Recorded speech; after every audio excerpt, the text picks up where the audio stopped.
Nous ouvrons une page musicale avec l'ensemble Alia Mens, ou plus exactement son fondateur et directeur artistique. Bonjour Olivier Spilmont. Bonjour Michel. Fier explorateur de Bach, réputé ensemble, fleuron de la musique ancienne, ensemble baroque de qualité. Les qualitatifs dans la presse sont pour le moins élogieux, vous présentent comme le groupe incontournable quand il s'agit des musiques de Jean-Sébastien Bach. Est-ce que ça vous va ? Il vaut mieux ça que l'inverse. Tout simplement. Alia Mens réunit chanteurs, instrumentistes qui pratiquent sur instruments historiques. Combien êtes-vous et que signifie, alors c'est peut-être pas juste, mais j'ai lu ça, instrument historique. Donc combien êtes-vous et qu'est-ce que ça signifie, instrument historique ? Alors on est une quinzaine, parfois un peu plus, en fonction des programmes qu'on donne. Que signifient les instruments historiques ? Ça veut dire qu'on pratique les instruments du XVIIIe, du XVIIe et XVIIIe siècle. La plupart du temps, ce sont des copies, sauf parfois dans les violons. Et ils présentent des différences assez importantes avec les instruments dits modernes. Par exemple, pour vous donner un exemple, les violons sont cordés avec du boyau et non pas avec le métal. Et ce qui crée des différences de couleurs très, très marquées. Et les archets ne sont pas pareils, voilà, par exemple. Est-ce à dire que celles et ceux qui joueraient sur des instruments modernes, eh bien, seraient pas dans la justesse de la partition d'origine ?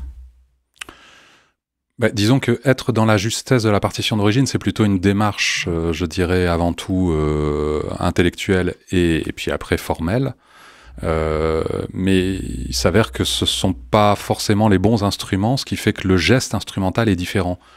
Voilà, le geste au piano, par exemple, est très différent de celui qu'on peut avoir au clavecin, qui était le clavier, par exemple, de Bach. Vous êtes claveciniste. Justement, vous dites le geste est différent, mais quelle est la différence ? La différence, c'est que le piano est un instrument à cordes frappées, le clavecin est un instrument à cordes pincées. Et donc, sur la manière de jouer. Oui, tout à fait. Du coup, le toucher est très très très différent. Je dirais que la plupart du temps, les instruments anciens demandent une approche beaucoup plus directe avec la matière, autant avec la corde en boyau que la corde en métal. Non pas que évidemment il y a des instrumentistes sublimes sur les instruments modernes, hein, mais le geste physique est différent et le son qu'on conçoit à l'intérieur est aussi vraiment différent. Est-ce à dire que l'instrument a davantage d'importance quand il s'agit d'un instrument historique dans le couple que peut faire le musicien et son instrument ? Oui, l'instrument a une grande importance parce qu'il va produire un son vraiment différent. Donc c'est tout un imaginaire sonore à construire qui est d'une autre nature. Les équilibres ne sont pas les mêmes. Et encore une fois, c'est surtout un monde de couleurs. Je dirais que les instruments modernes ont été un peu uniformisés, un peu à l'image de tout. C'est-à-dire que maintenant, le piano est le même depuis déjà de nombreuses décennies, alors que les clavecins, par exemple, dire le clavecin, ça ne veut pas dire grand-chose, parce qu'il existe une famille très très importante de clavecins très très différents. Les instruments à cette époque étaient différents d'une région à l'autre et d'un pays à l'autre, et d'une manière très sensible. Vous semblez le regretter. Est-ce que pour le commun des mortels, ça change quelque chose d'écouter un instrument un peu historique ou un... J'espère. J'espère, oui. Vous espérez beaucoup dans le genre humain. On va revenir sur ce groupe Alia Mens. Vous avez dit une quinzaine, une vingtaine de membres qui le composent. Est-ce que les personnes qui composent Alia Mens sont des musiciens professionnels qui vivent de leur métier de musicien ? Oui, bien sûr. Ce sont des musiciens professionnels qui tournent dans les quatre coins du monde toute l'année. Qui ont consacré toute leur vie à la musique. Oui, tout à fait. Votre colonne vertébrale, c'est donc la musique de Bach. Vous jouez pourtant tous les compositeurs qui vous intéressent de la période baroque, alors Charpentier, Purcell, Vivaldi, Bach, Handel et d'autres. Est-ce qu'il y a un public spécifique ? Oui, je dirais qu'en France, dans certains festivals ou dans certaines saisons, oui, il y a quand même un public d'amateurs de musique baroque. Après, en ce qui concerne Bach, oui aussi, il y a un public ici qui est un petit peu moins notable, par exemple, qu'en Allemagne, évidemment. Parce que quand on joue en Allemagne, on a vraiment l'impression d'être écouté d'une manière extraordinaire. Vous dites évidemment, mais je suis persuadé que ce n'est pas évident pour beaucoup qui nous écoutent. Ça veut dire que l'oreille allemande est différente de l'oreille au moins des Hauts-de-France? Oui, parce que l'oreille est liée à la langue.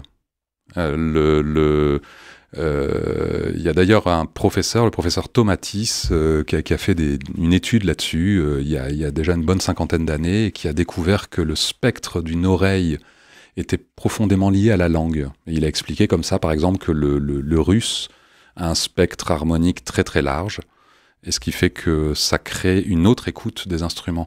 Mais en plus, quand je parlais de Bach, bien évidemment, c'est le musicien allemand et c'est leur langue. Vous étiez avec l'ensemble Alia Menz en résidence à Boulogne-sur-Mer, hein, Ouais. Une résidence qui s'est terminée en juin. Vous entamez une nouvelle résidence, toujours dans la région des Hauts-de-France, cette fois dans le sud de la région des Hauts-de-France. Ce sera la ville de Château-Thierry qui vous accueille pour une durée minimale de 3 ans.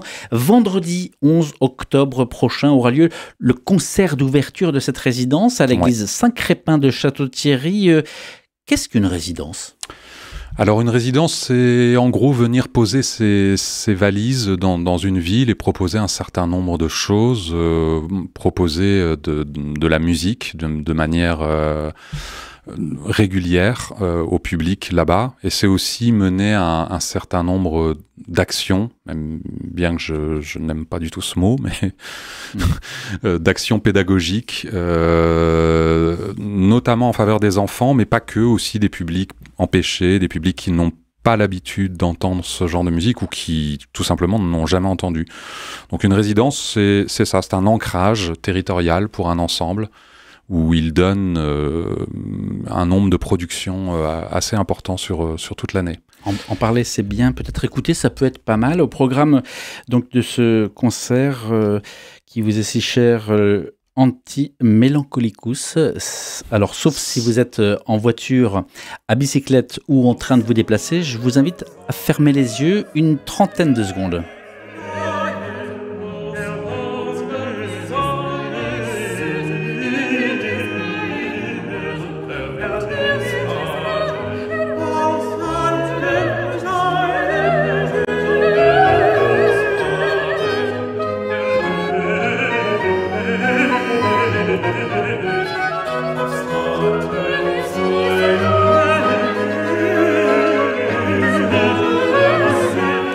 On est sur la cantate 131 de Bach, Olivier Spillemont. Quelle est l'intention du directeur artistique quand vous dirigez? Est-ce que c'est d'abord purement technique ou est-ce qu'il y a une volonté peut-être d'esprit, de corps, d'élévation? Qu'est-ce qui vous occupe? Oui, c'est ça. C'est vous l'avez dit dans le mauvais sens. C'est-à-dire, c'est d'abord l'esprit. Et puis après vient la technique. C'est-à-dire que oui, c'est de retrouver exactement l'esprit, la motivation intérieure, profonde, qui a poussé le compositeur à poser ses notes sur le papier. C'est d'essayer de retrouver cet esprit-là. C'est ça le plus important. Ouais. Olivier Spillemont, je rappelle que vous êtes fondateur de l'ensemble a cappella Alia Menz, invité donc d'RCF. L'interview en intégralité va être à retrouver sur la page YouTube d'RCF Hauts-de-France et sur le site rcf.fr. C'est difficile de mettre des mots sur des émotions, des états d'âme, des aspirations, des ressentis. C'est aussi pourtant ce qu'il faut que l'on tente de faire parce que vous vous exprimez par la musique, mais on a aussi besoin d'avoir des mots. Alors, vous connaissez ces mots du compositeur estonien contemporain Arvo Pärt qui fêtera l'an prochain ses 90 ans. Écoutez, je pourrais comparer ma musique à une lumière blanche dans laquelle toutes les lumières sont contenues. Seul un prisme peut dissocier ces couleurs, les rendre visibles. Ce prisme pourrait être l'esprit de l'auditeur. Vous vous y retrouvez ? Oui, oui, oui, complètement. Alors après, là, il s'agit quand même d'une démarche très particulière, donc de celle de ce compositeur Arvo Pärt, dont on a donné beaucoup de concerts, et le dernier était au Québec il y a quelques mois. Oui, oui, tout à fait, je m'y retrouve. Il s'agit pour lui de donner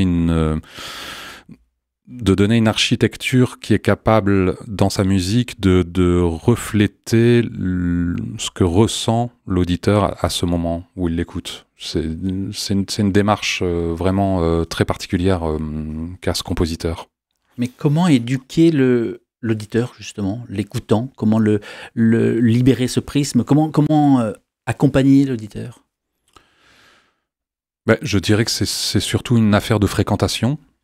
C'est-à-dire qu'il faut y revenir. Il y a bien des compositeurs. Moi, je me souviens quand j'étais petit, j'aimais pas Bach, par exemple. Vous avez commencé votre vie en ce moment. Voilà, j'ai commencé la musique très tôt et vraiment, j'avais pas de lien avec ce compositeur. Et c'est à force de le côtoyer que j'en ai découvert le génie. Et il y a d'autres compositeurs comme ça. Donc, même pour un musicien, la fréquentation régulière, c'est un élément indispensable à une forme d'initiation. Parce qu'en effet, je considère, oui, même si c'est pas forcément bien vu, qu'il y a une forme d'initiation qui doit être faite à la musique dite classique, la musique de répertoire, la musique savante. Mais cette initiation est par contre accessible à tous, absolument tous. Il suffit de la fréquenter assez régulièrement, de s'y abandonner, en fait, d'avoir une écoute abandonnée. Mais dans vos concerts, certaines oreilles très attentives et des gens qui écoutent depuis 20, 30, 40 ans peuvent s'asseoir à côté de quelqu'un qui le découvre pour la première fois. Tout à fait. Et pourtant, les choses ne vont pas se vivre de la même manière.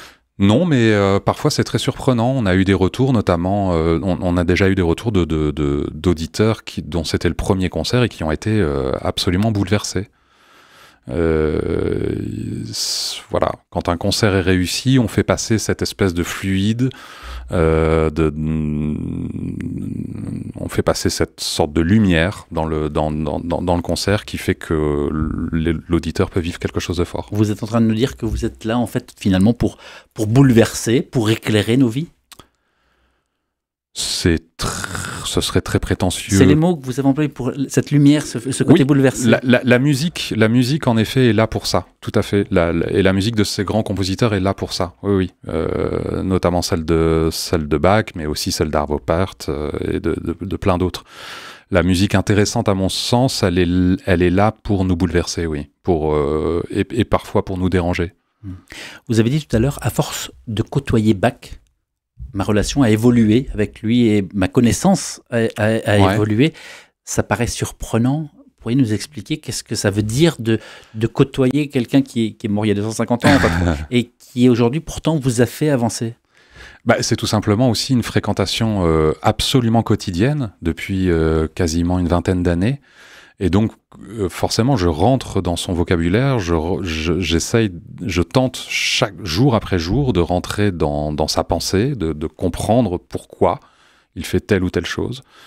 Et je continue de ne rien comprendre à bien des choses, mais la fréquentation comme ça quotidienne d'un génie nous donne cette impression de le côtoyer, oui, un peu.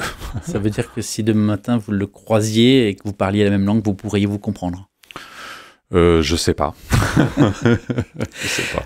Est-ce que les musiciens de certains niveaux sont tous des tourmentés dont l'esprit nage parfois un peu ou à contre-courant ou en parallèle, mais hors de la course effrénée du monde qui ne permettrait pas de se lancer comme ça? Je ne sais pas si tous les musiciens sont des tourmentés, mais parce que je pense qu'il faut aussi une certaine dose de paix pour pouvoir bien jouer. Mais en effet, c'est pas un métier comme les autres et c'est tant mieux comme ça. On fait pas ça pour vivre la routine. Notre but, en tout cas à nous musiciens, et c'est ce que j'essaie aussi de demander beaucoup aux propres musiciens d'Alliament, c'est en effet, encore une fois, comme vous le disiez tout à l'heure, de venir bouleverser, de tenter qu'il y ait un avant et un après à chaque fois auprès des auditeurs. Donc, oui. La musique à laquelle vous consacrez votre vie n'est pas la musique qui est la plus écoutée. Je ne sais pas si vous connaissez des jeunes, mais ce n'est pas forcément leur genre musical. Est-ce qu'il faut éduquer les nouvelles générations à cette musique-là, ou est-ce que certaines musiques se valent finalement? Non, toutes les musiques ne se valent pas. Non, non, non. Et bien sûr qu'il faut les éduquer. Et c'est en partie la mission d'Alia Mens dans sa résidence au festival Jean de La Fontaine à Château-Thierry.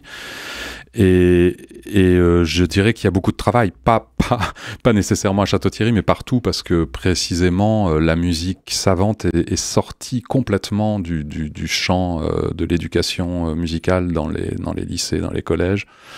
On a arrêté d'enseigner ça. Et je trouve que c'est vraiment dommage, parce que c'est notre patrimoine. C'est un patrimoine au même titre que Notre-Dame à Paris. Voilà, on a avec nous ce qui fait l'identité, notamment de l'Europe, c'est les grands créateurs.